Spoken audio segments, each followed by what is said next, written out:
Sebuah kapal feri terbakar saat hendak menyeberang dari Pelabuhan Merak menuju Pelabuhan Bakauheni, Lampung, Sabtu tanggal 6 Mei tahun 2023, sore tepatnya pukul 15.45 waktu Indonesia Barat. Sejumlah petugas gabungan dari Basarnas dan Pol Airut Polda Banten berusaha mengevakuasi puluhan penumpang dari dalam badan kapal KMP Rois. Para penumpang kemudian dievakuasi ke kapal milik negara untuk diselamatkan. Kepala Kantor SAR Banten Adil Triyanto dalam keterangan tertulisnya di Merak telah menyampaikan pemicu terbakarnya kapal feri KMP Rois milik PT DIB.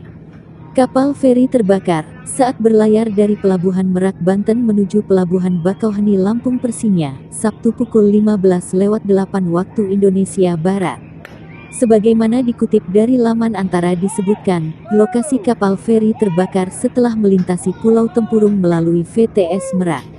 Usai evakuasi dilakukan tim SAR gabungan, Basarnas, Lanal Banten, Polairut Banten, KPLP Banten, BPTD ASDP Merak, PMI dan nelayan setempat disebutkan pukul 17.30 IB kebakaran kapal feri berhasil dipadamkan.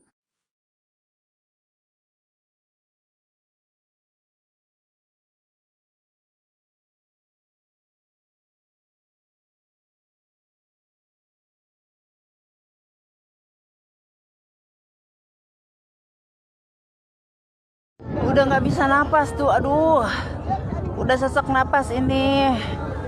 Astagfirullahaladzim, astagfirullah.